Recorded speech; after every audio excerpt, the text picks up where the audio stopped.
Hello everyone, TLSG here, back again with another daily Marvel Snap video. So later today we're going to have the new season start, and with the new season comes a new season card that everybody is going to have access to if you buy the season pass. And this season's card is going to be insane. It is going to be Zabu. Zabu is a 3-cost, 2-power card that has the ongoing ability reduce the cost of 4-cost cards by 2.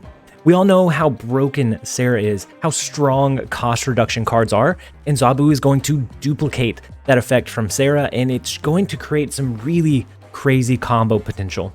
So I think this might be one of the best cards that has been released as a season pass card since the game started, and I think it is going to create some really crazy meta shifts. But today we're going to be covering my top 5 deck recommendations to try out with Zabu. Now, I don't have a Series 1 or Series 2 build, but I have tried to keep a variety. So if you don't have Series 4 or 5 cards, I wanted to make sure that there are some builds in here for you, but there are also some higher end builds for you guys that have a deeper collection. And the first list that I have is a counter deck. It is designed to be able to flood your counter card and some additional resources onto the board on the last turn. This deck is designed to push a consistent early game power and be able to hold up against tempo decks, but also have that big in-game deciding factor with your Shang-Chi, maybe lock them out of a lane with Spider-Man, your Enchantress if you're seeing any strong ongoing abilities, and it also has Sarah just to reduce the cost of all of your cards.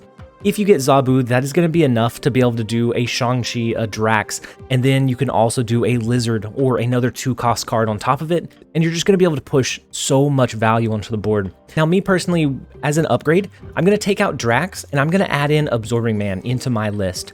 So Absorbing Man has a couple of triggers. He's going to be able to be maybe a second Spider-Man. You can lock down 2 lanes on turn 5 if you have Zabu already out on the board. Then they're not going to be able to play into 2 of those lanes on that last turn of the game. You could use this as a double Shang-Chi. You could Shang-Chi in 2 lanes on that last turn, and then you could also additionally do a Mysterio to buff up your Angela, your Bishop, and just protect yourself from counter movement plays like Arrow or Magneto. I think this is going to be a strong deck to start with, and depending on where the meta goes, I think it's going to be a solid overall pick. If we start seeing a lot of Sandman, then we might need to shift our thinking away from this a little bit, but I do think the core idea is very solid and very sound. And the next deck that I have is one that I haven't really seen anybody talking about. Now, and everybody is looking at Hawk because he's going to be huge. You're going to be able to do Wong into Rock Slide into a Hawk, and it's going to be huge. But I think this one is going to have potential as well. Now, previously, Apocalypse discard decks wanted to naturally use Wong because Hellcow used to cost 2. We used to have cheaper discard resources, and you used to be able to do an explosive last couple of turns. Well, Zabu is going to revive that. This list is going to be the Lockjaw rotation deck. You're going to be able to potentially cycle into your Zabu if you don't draw it, or if you do, you can play him naturally onto the board. That is going to allow you to do both Dracula and Wong. Or on the last turn, you could do all 3. That way they don't know where your Dracula is going to go. You can do 4 triggers of your Hellcow, and you just get so much value out of it. Now, again, you might be able to upgrade this list with an Absorbing Man, but I don't know what to take out.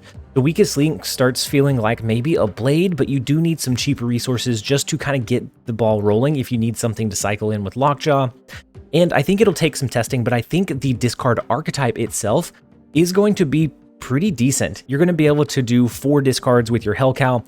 Now, it's important to note that if Apocalypse is the only card in your hand, that Hellcow is only going to discard that 1 card. It won't discard Apocalypse twice because it counts it as 1 card, and so it will only do 2 triggers if Apocalypse is the last card in your hand. But having 2 triggers of Hellcow should guarantee that you can get rid of your entire hand, start buffing up your Morbius, your Dracula, your Apocalypse, and just push a lot of power really consistently. And then next we have a list that has been kind of growing fonder on me lately. This is never going to be a huge cube gain list because you force the opponent into knowing exactly what's going to happen, so you're going to get a lot of retreats with this list. The idea behind this list is that you want to lock the opponent out from doing anything on turn 6. So you can do that either with Storm, into a Spider-Man into one of the remaining lanes. You might do Storm into Zabu on 4, into a Spider-Man and an Absorbing Man to block the opponent from the other 2 lanes on turn 6. And then you can freely drop your Doctor Doom. You can do a Shang-Chi to counter whatever they have. and it just gives you some flexibility. Now, if you don't have your Spider-Man, you can also use your Absorbing Man as a double Shang-Chi. You can use it as a double Drax to re-trigger Drax's own reveal ability, but with the Absorbing Man, you could even do it less or so with a Jessica Jones if you play this early. So maybe you get Zabu on 3, then you do Jessica Jones and Absorbing Man, and then that lets you have some flexibility and a really decent tempo push to be able to try to find a way to win later on in the game. I think this one is going to be one to watch out for. It's going to be very fun to lock people out, especially since they're going to want to be flooding all of their cards and all of their new shiny toys onto the board, and this should stop them for the most part. And then next for my pool 3 only, maybe you don't have Absorbing Man or Shuri or any of those really kind of crazy cards that are going to synergize well with Zabu. This one is going to be for you. And you could use the Spider-Man lockdown list. You could use the first list or the discard list. But this one is going to be a 4-cost double down. This is an all-in on Zabu. On the games that you don't draw into your Zabu, you probably need to fold and retreat. But if you do get Zabu, this is going to create so many big play lines. Just being able to do a strong guy on the last turn is going to be a 10 power play. Strong Guy with his ongoing ability will be 10 power. This is going to synergize so well with our Hell Cow. This is going to be almost like the meta days where Hell Cow and Strong Guy both had a 2 cost, and then you combine it with your Sarah to be able to flood all of those cards onto the board. This almost revives that original Serotonin list. And so if you double down on both of these, that's going to be a 32 power play for 4 energy. And if you have both Zabu and Sarah, then you still have 2 other cards that you can play on that turn, whether that be your Rock Slide or your Drax. And maybe you play a Wong. There are just a lot of possibilities with being able to double down in this list, but it does rely very heavily on having Zabu. And so I think this one will be fun. I don't know how consistent it'll be, but it is one of those things that I think only really time will tell. And then the list that I am looking forward to the most. This is one of the higher end, the more expensive decks that you could possibly have, and it's going to run 3 Series 5 cards in Hawk, in Shuri, and in Zabu. It has the Series 4 of Absorbing Man, and this, I think, is going to be nuts. Now, what you're going to be able to do, the reason it has so many 4-cost cards is this one aims to always have Zabu, always have Sarah. If you don't draw into either one of those by turn 4, you can use Jubilee. Jubilee then has 2 prime targets that you want to pull into, either your Zabu or your Sarah, and it thins your deck, so if you don't hit one of those, you have a better chance of drawing into it naturally. If you have Absorbing Man and you use Jubilee, you can then follow it up with an Absorbing Man that will also thin out your deck even further, and it has an even better shot of drawing into one of those cards if you haven't seen any of them at this point. And then it does have the strong finisher of the Strong Guy into the Hell Cow.